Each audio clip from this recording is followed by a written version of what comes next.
In this episode, I'm going to share with you a way that you could potentially quadruple or even quintuple your audience. I'm going to go out on a limb and say that emails might be the highest leverage way to grow your podcast audience. If you are not using emails or a newsletter of some kind to grow your podcast and get more downloads from the listeners that you already have, then I think you are probably missing out on something massive. Welcome back to Oh My Pod, the podcast that teaches you how to automate and grow your podcast so that you can grow your business. My name is Justin J. Moore, and I spend my days helping people turn their ideas into awesome podcasts that only take them 1 hour per week to run so they can focus on doing the things that they love most. And today I brought a guest on, and I did that because I really don't know a lot about emails. Emails are like a science, the copywriting that goes into it, the thought, the systems, the strategies. I knew I had to bring somebody on, so I looked towards one of the best people at this in my network, which led me to Adil Amarsi. He has been doing this since he was 12. Like literally, he's been writing copy since he was 12. And as of working with clients through, writing their copy and helping them with their email sequences, he has helped companies generate a total of $1.2 billion extra dollars just from the stuff that he's done with them, which is crazy. He's been doing this forever, so he really knows his stuff. And he's been doing this forever, so he really knows his stuff. We talked about how to do better calls to action in your podcast in ways where people are actually going to follow through instead of just saying like, hey, leave a review. It's like, that's not enough. And so we talked about how you're going to get more people to actually do those things like leave reviews and all that. We also talked about how you can create an insane email sequence, like a list of emails from your podcast episodes, and how you can consistently nurture people who sign up to your email list with past episodes, increasing your downloads, bringing your favorite episodes back and creating a whole bunch of content around that, and just getting people to engage with the content that might just be sitting, gathering dust on the back shelf of your podcast catalog. For me, I know that, some of my first episodes were great, but now that we're on episode 50, whatever, 54, maybe 55, those episodes are really just gathering dust. And so this episode was an answer to that. It was like what to do with those past episodes. And if you're here, it probably means you want to grow your podcast and grow your business. So I've created a community completely free, even though it shouldn't be. It should be paid, but it's free. There's tons of resources, trainings in there. We go into depth onto some of the topics that we discuss in this podcast. And there's also opportunities to get onto other shows as a guest. You can connect with me in there. I will reply to every single person who sends me a message in there. So it's a great place to be if you're trying to grow a podcast. Anyways, let's get right into the content. Okay, Adil, welcome to Oh My Pod, man. How are you doing today? I'm really good, man. Thank you so much for having me. This has been a long time coming, like a really long time coming. Yeah, we tried to line this up beginning of February. Then I got sick. Then you got sick. Then I had something. Then you had something. I think we had 4 total cancellations and reschedules. Yeah, one of them I was on pilgrimage. That was the weirdest part. I was like, dude, I'm leaving for pilgrimage. Like, can we reschedule? That's crazy. Yeah, it just kept happening, man. Yeah, but we're here now, and we are. There's a lot of things that we can get into, and we do a lot of the same type of things. We're in the same type of world, running online businesses and stuff. But you have when we were kind of, brainstorming what this episode was going to be about, you were hitting me with some amazing stuff about emails, about welcome sequences for your emails, using podcasts as a way to nurture an audience in email. But before we get into all that stuff, just first of all, who are you and why should people trust what you say, essentially? Okay, cool. So I'll give you guys a quick 3-minute rundown of who I am. So my name's Adil Amarsi. I've been writing copy since I was 12 years old. I'm 34 and a half. Will be 35 in 2024. I went pro at the age of 18. I have generated over $1.2 billion in sales for myself personally, for my clients, as in these are my clients I've worked with. The students I've trained have included people like Taylor Welch, Dan Meredith, Joel Irway. I've worked with Jay Abraham, Tony Hawk Robbins. I've named them. I've probably worked with them or consulted for them or helped them, or they've helped me. It's like a really fun little thing. Why you should listen to me. I worked in 425 different niches, markets, and industries in that 16-year run. I have an insane track record, which I told one of my friends in Vietnam, and he went, yeah, that number is just unbelievably high for someone that has done as much as you have. And the reason is, because I actually focus on speaking to people through my copy rather than actually using manipulation or influence or whatever it is. I just kind of go with straight persuasion and conversation. It works really, really, really, really well. So that's who I am. And I was a podcaster for like 9 years from 2013 to 2021. Sorry, 2012 till 2021. I was a podcaster, and now I'm going to be jumping right back into it. So that's who I am. Yeah. So yeah, like of course people like I trust every word that comes out of your mouth after what you just said. So let's freaking go. That's awesome. There one thing that I do want to add to that as well is I was looking over your podcast and I was like, oh, okay, he stopped in 2021. He had like his last episode where he said, this is the end of the show for now and or for forever. But then I was like scrolling through and I was expecting it to be like, maybe you got to episode like 30 or like 40 or something. And I just kept scrolling and scrolling and scrolling. And there was just name after name. And I'm like, oh my gosh, man, this guy like, so, okay. Can you just tell me why you stopped the podcast? Oh yeah. Cause like at the time that I stopped, I was actually on a roll. I got like Scott Dickus from The Onion on my show. I had like so many like legendary.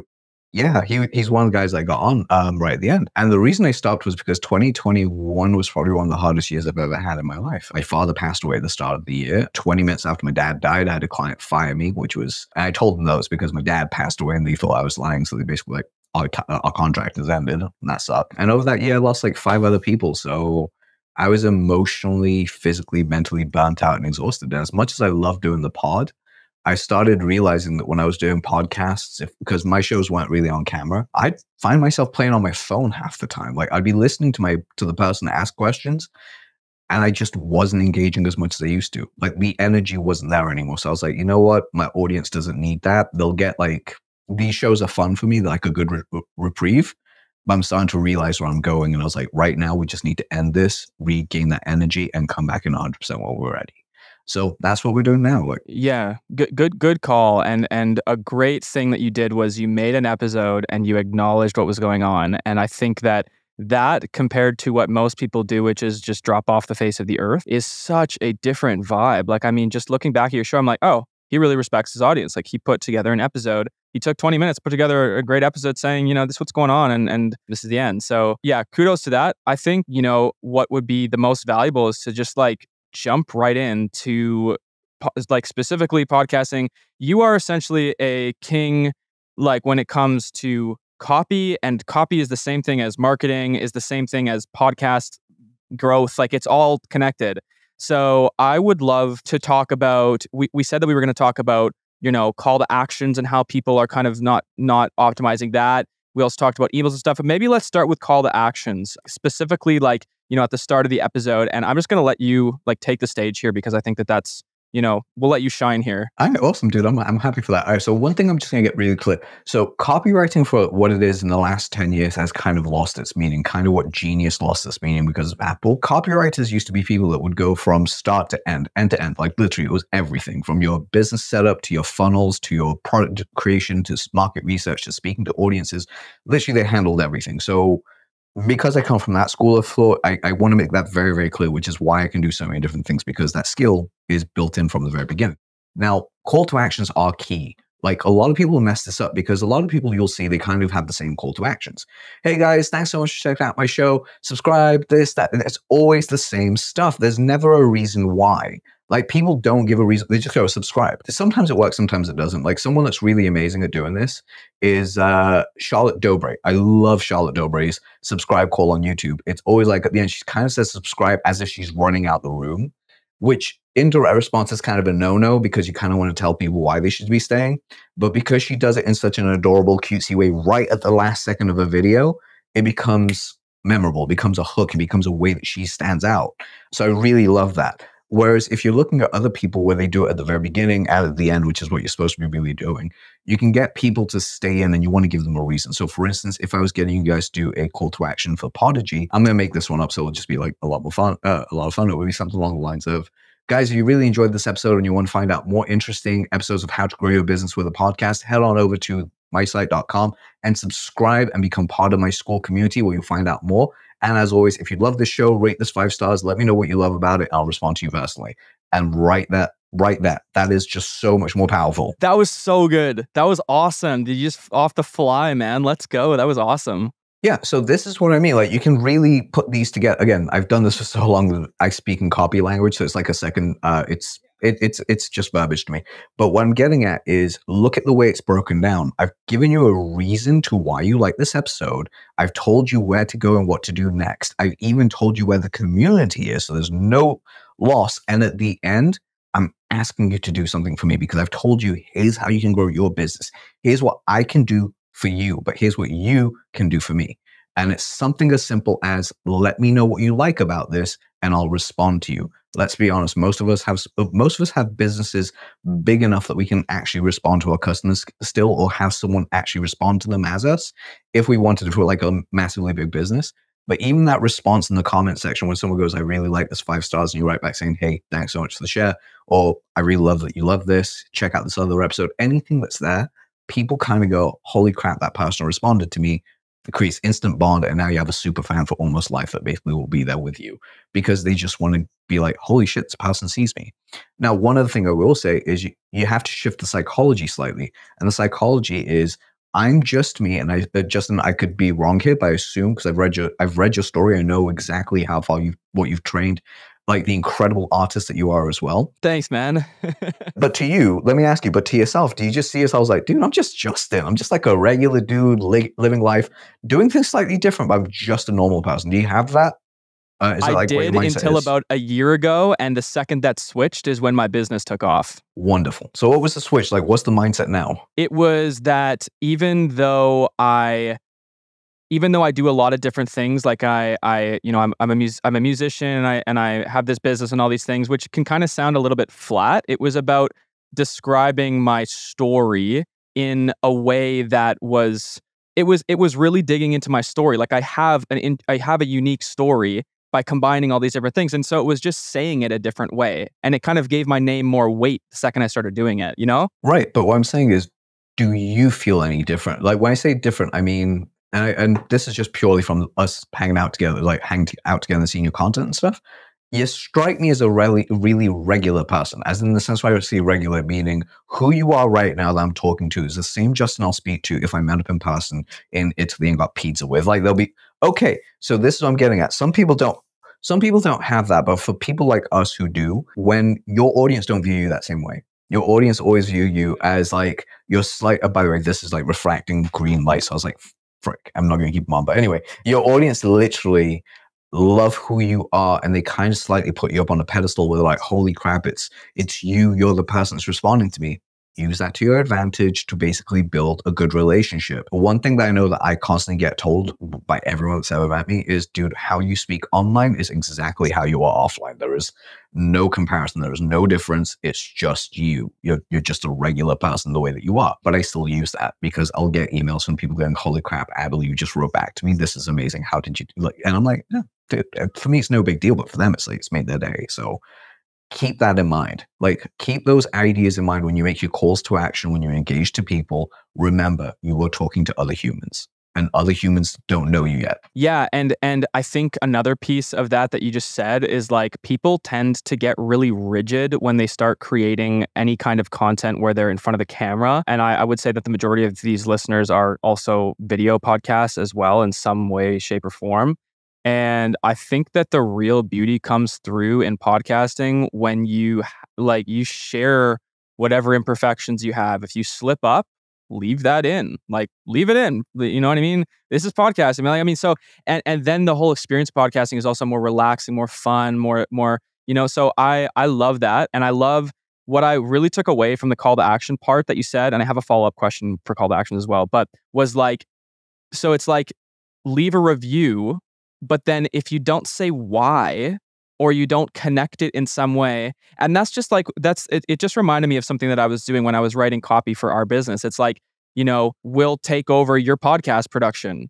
And then a marketer who I was working with was like, okay, but why do they care about that? And I was like, oh, good question. We'll take over your podcast production so that you can focus on growing your business. So it's like the way that you frame all that kind of stuff really makes a huge difference. So my follow-up question was, do you think that it's important to have just one call to action per like episode, or have two?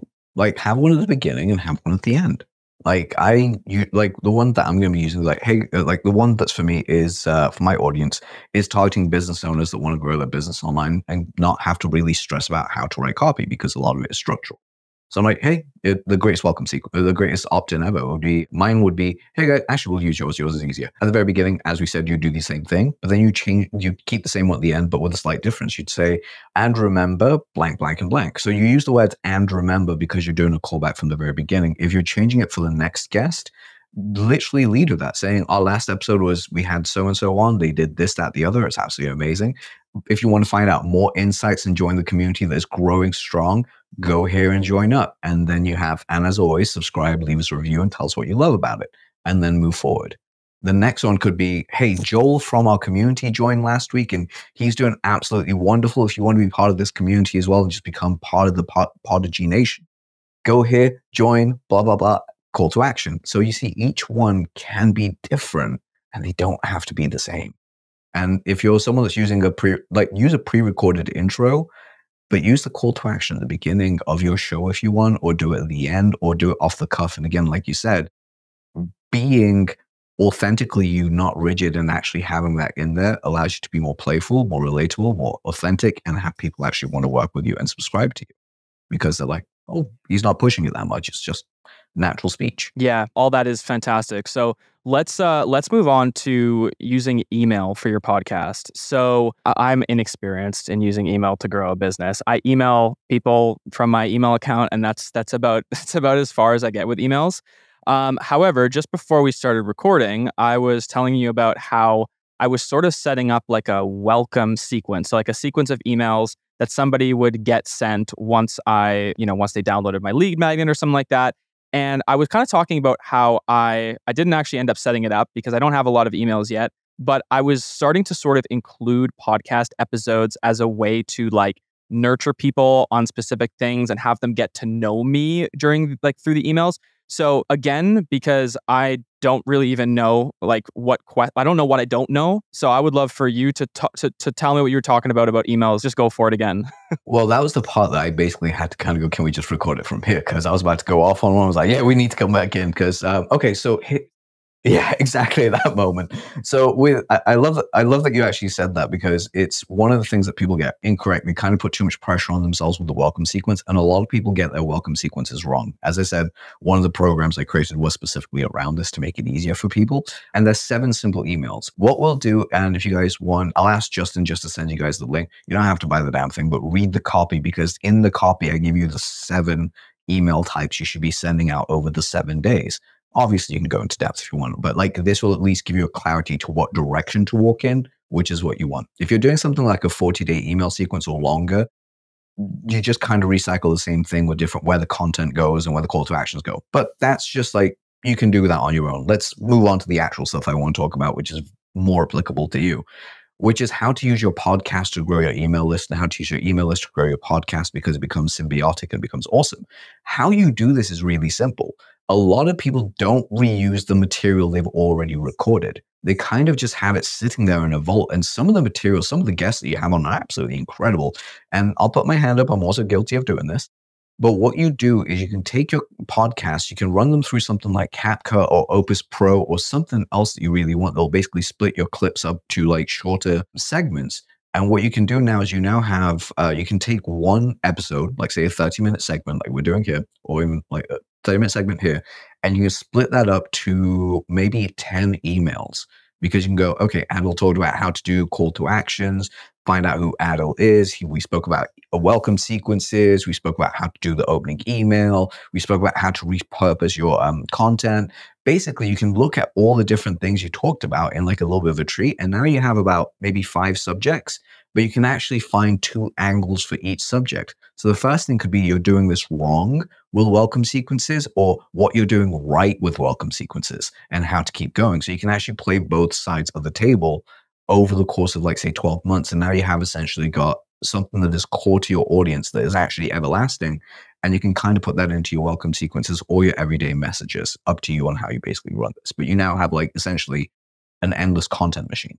And that's one style of email, which is the podcast production. Let's say that's style 1. Style 2 is the personal story emails. And the personal story emails would be something like, oh man, I can't believe we had to reschedule this 4 times. That could be like a whole thing. And it just kind of goes into, so the first time Adil had to go on pilgrimage, the second time I freakishly got ill, the third time we had a family thing happen and I had to fly back to the US and it was at the same time we were doing the show. The fourth thing was like some other thing that happened to Adil and now we're here and like we finally got it done.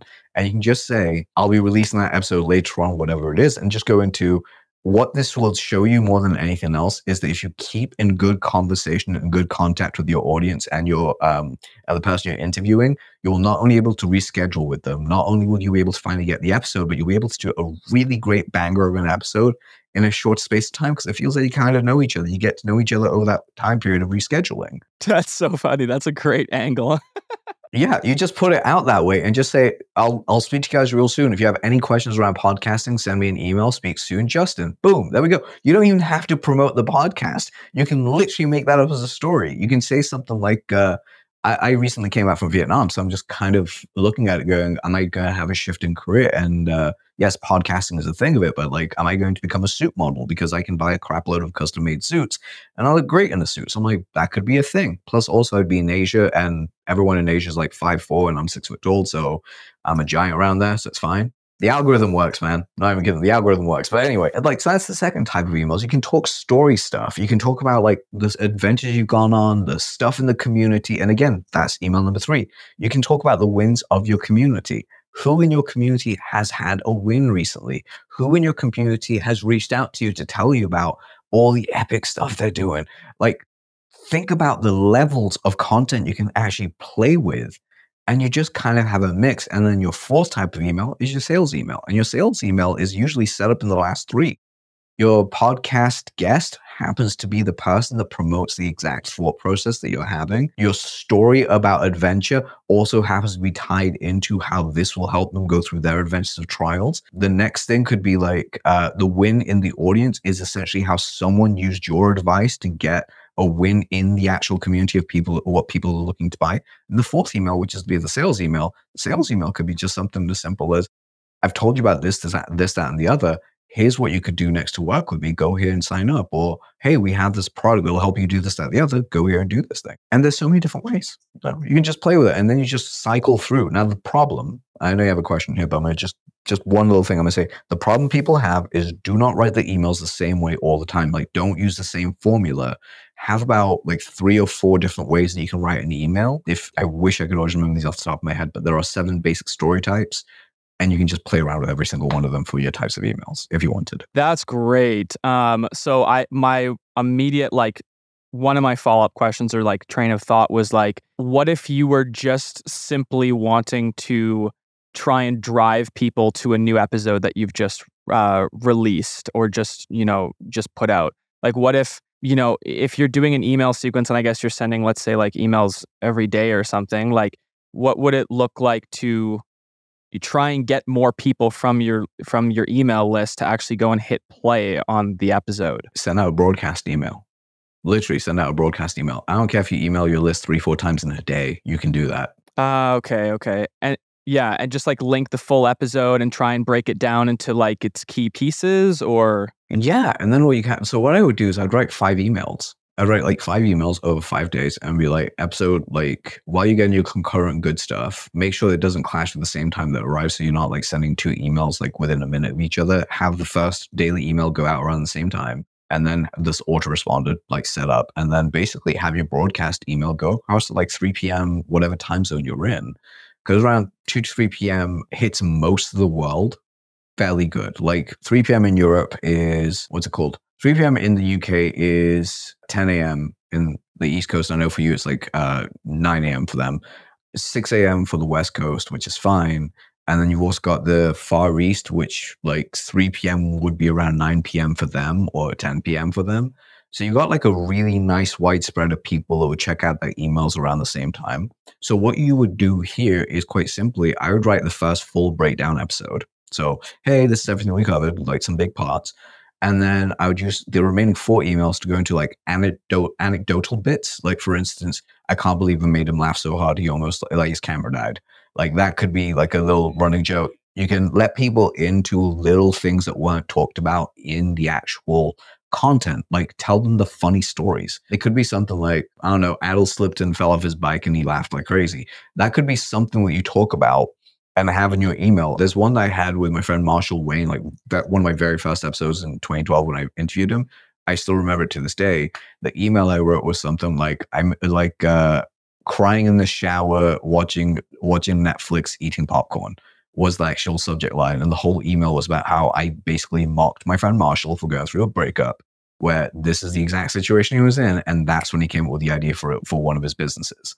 And I was like, that's the thing. I didn't tell him it was an idea of business. I just told him what went on and just said, if you want to find out how we actually turned this into a great episode, watch the episode here. And now you're hooking on people's curiosity. How can you turn something so different into something that will help my business? And again, the goal is if you get unsubscribes, wonderful. Like the reality is they weren't going to stay, like they probably weren't going to stay on long term, or if they were, they just didn't like who you were in that one moment, and that's okay. Like just delete them, it's fine. Move forward, focus on the people that are still there. It's like if someone leaves a party, you don't really mourn the people that left the party, you keep raving with the people that are with you because they go even harder and have a better time.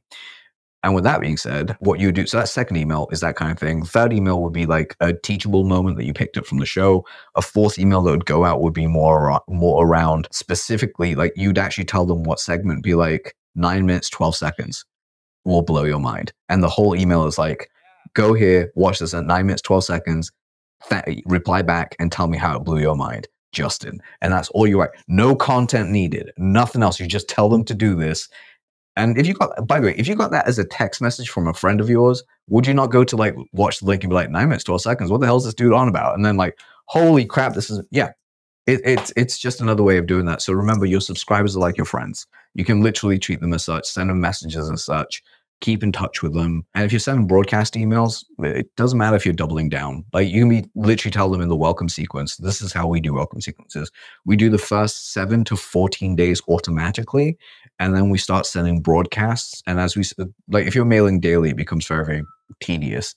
But at the very beginning, as you mail out, you start seeing which emails get the highest opens. If they've got a high open, you add that onto day 15, day 16, day 17, just start adding it in so people have that perspective. And if you have like a lot of episodes of podcasts as is, like you do, what you can actually do is take the first 10 episodes that you really like, that you're like, these are the 10, they'll be the most impactful, and basically turn each one into like a mini welcome sequence and add that to your welcome sequence. Wow, wait, that's actually such a good idea. So wait, how does that work though? So when you're saying welcome sequence, how could I have multiple welcome sequences? Isn't it just if somebody comes on my email list, they get the same one? It's a single welcome sequence, but you're adding several welcome sequence series into it. And I'll explain what I mean. So imagine this episode garnered 5 emails, right? Or even 7 emails. And that was a welcome sequence. Say, hey, if someone came in and wanted to listen to Adil, how would I write this as a welcome sequence? You get rid of the first email in a welcome sequence is get people to do what they need to do. The second is to remind them why they're there. And then the third onwards is content, whatever you want it to be.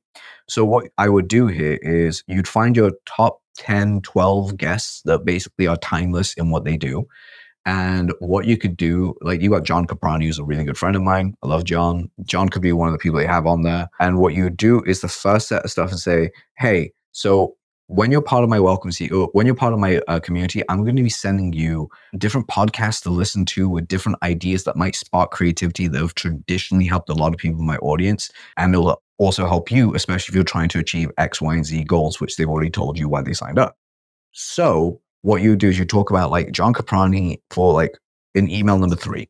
You're like, John Caprani did this, and you got like 5 or 6 emails about John that you've already got written, but you start off with a big episode at the start and a small like clip, like go minutes, 9 minutes, 12 seconds kind of email. Yeah, like little bite-sized pieces. Right. And then to break that up, you put in a story about yourself, you put in a story about your travels and your life, and then you do a little call to action. And then you start with the next podcaster that you have, the next interview, and you do 2 emails there. You do the next build out and you keep going. Now, when you get to about the 10 that you've done, you're going to be like, I've got like a good, I don't know, 100-ish emails of a welcome sequence here, kind of running 120, which is wonderful. Sounds like a lot, but realistically, 120 is like 4 months.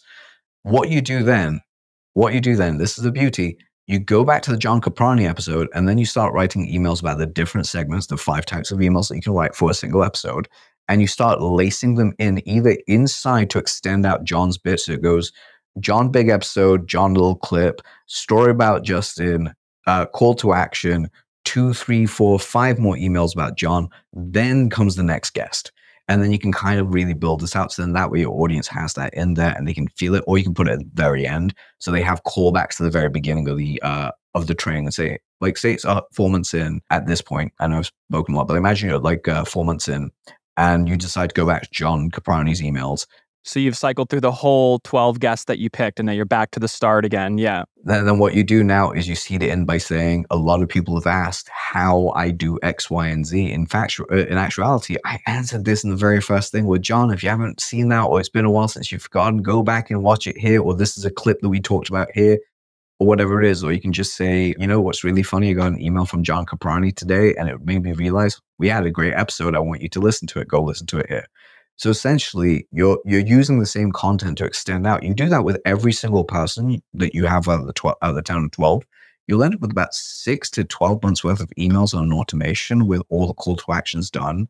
So now your only focus is produce new content to send out in broadcasts and have an automation. So when people join your mailing list, they can actually join and subscribe straight to your podcast. The other way you can do this as well is you can segment your lists. Yeah. Okay. So I was going to say, so what you're saying is that when somebody subscribes, let's say I have this podcast episode and I'm subscribe to my newsletter to get, tips from last episodes so that you can continue to grow your podcast, whatever. Then if they click on that and they sign up, they're going to get those 120 emails for the next 4 months every day automatically. And they're all going to start from that first one with John Caprani, and they're going to go all the way through. So So to me, this sounds like probably the one of the single best ways to grow a podcast, because the beauty here is that you are not only getting, it's not necessarily that you're going to get new listeners by doing this. I mean, you might as well. There's obviously ways to do that. But what this sounds like is you are going to quadruple, quintuple, whatever your downloads by making the same people aware of the past episodes by pulling out gems and golden nuggets. And so you could literally quintuple your downloads just by having an email sequence that you just build out once. And then in between those emails as well, if I got you correctly, in between, I could say, John Caprani, here's the things we talked about. And then I could say, oh, the story about how I met John Caprani, which is interesting, and how he's my most downloaded episode so far, and stuff like that. And then I could insert something if you want to work with us, or if you want is that what you're saying? In between, you can put call to actions for your business. 100%. If you're looking at working with us, grow your podcast, let's hop on. Here's a sales thing.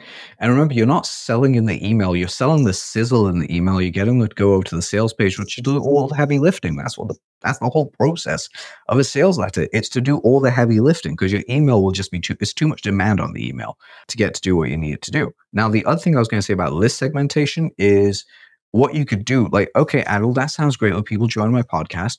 What about when I do new episodes? How do I let my people about the new episodes? I don't want to keep mailing out the people on my mailing list all the time.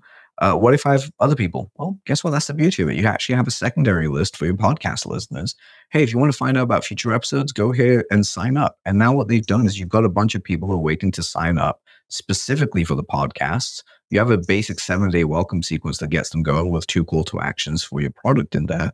And now all you do is you just hit broadcast on those emails. You write a couple of emails, you broadcast it out to them first, and then you broadcast out the same emails to the main list as well. So the main list gets 2 emails, the broadcast list gets 1 email, and the broadcast list as well. You can edit this as well slightly if you wanted, and just have something in there that just says, oh, by the way, if you're really interested in finding out how to build your own podcast community, click here. And now they end up on your main list, and they get exposed to the first. If they came in on episode 150, and you're talking about episode 12, which is one of your best episodes that you've ever done, they're now being exposed to that. So now they're going back to the old stuff, watching it, and what happens to Apple, Spotify, and YouTube, as well as other channels, it makes them look like, holy crap, this dude's stuff is constantly popping off. Let's add even more traction to them by giving them a bigger audience, because that's what they're bringing to us. This seems like a massive tool. It seems because the last episode that I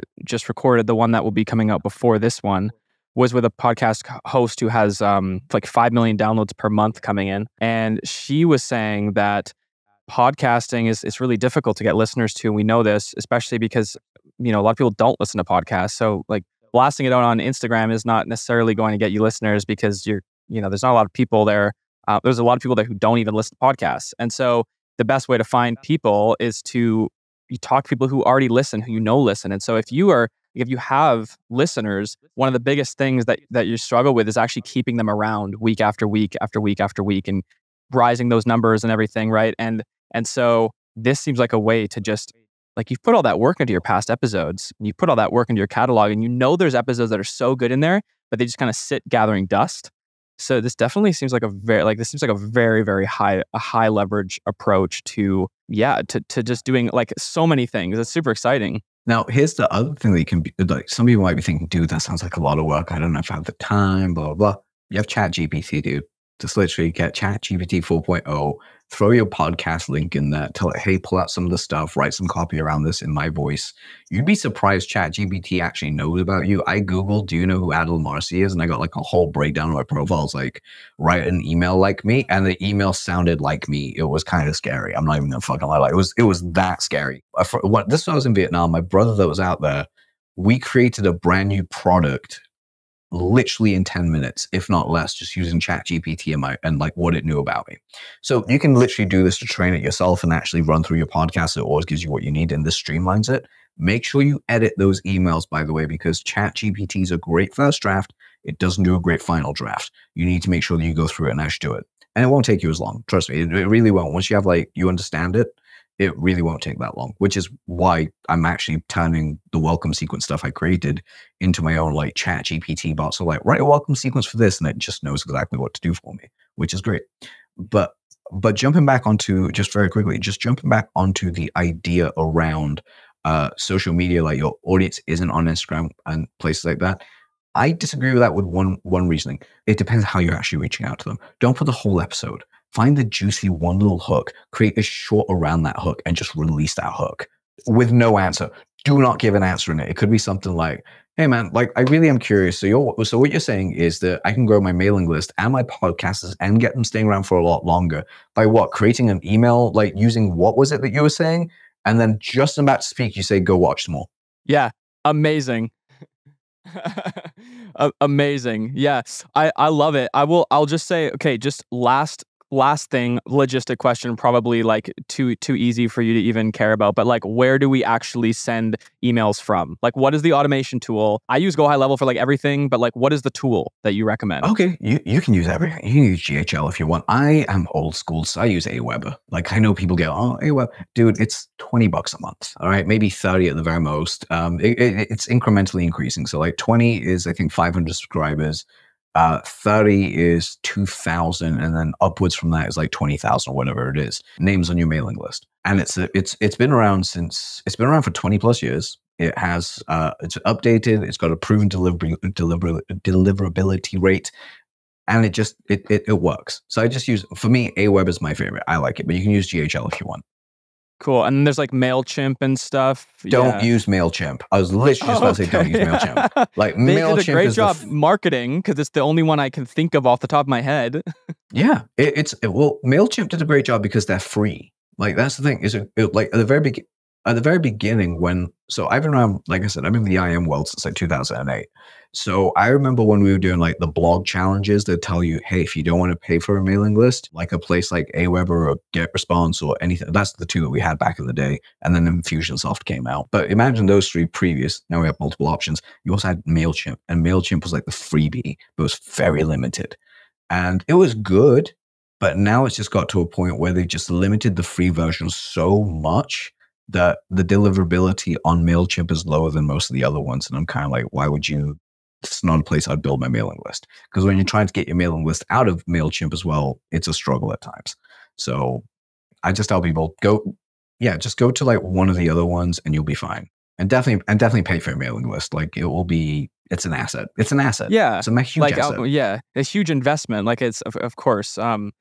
So man, this has been crazy. I may have to really build, like I might start building out, I might not do 120 emails, but I might at least start building something out. You know what I mean? Because like, why not? It seems like such a low hanging fruit. So where do you want people to go to? I mean, you mentioned that you have your $100 like 7-step welcome sequence, which sounds amazing, but where do you want people to find you? Oh, okay. So there's 2 places you guys can find me. Actually, it's one URL. It's greatestcopywriteralive.com. That is my website. So you guys can go there. You can join my mail. You guys can join my mailing list. I am getting better at mailing my own list. It's just I've been very, very busy, so I sometimes forget to do that. But join my mailing list. You'll find a bunch of stuff out there. I've gone automation there, which is great. And soon after, I think in like the next month or so, I will be releasing the greatest business podcast ever as well, which is going to be a fun little like interview stuff. Yeah, my friend basically got me to name it that. And I was like, well, this is in line with all the other stuff I do. I'm like, screw it, we're going to jump into the branding of it all. But yeah, that's basically, you guys can find me. And if you guys want to connect with me personally, just hit me up on Instagram. It's at Adil Amarsi. I'm the only one in the world. Literally find me, hit me up, and you'll get a response because it's the easiest platform to find me on. Cool. Yeah, we'll link that stuff down below as always. And I appreciate it, man. This has been hugely valuable. The audience is going to agree. I know they will. And as always, thank you for the time and for being so gracious with all of your knowledge, sharing it for free here. It's amazing, man. Thank you. Hey, just before you go, I'm really happy that you made it to the end of this episode. It means the world to me. I only want to ask for one thing in return for putting together all this content for free.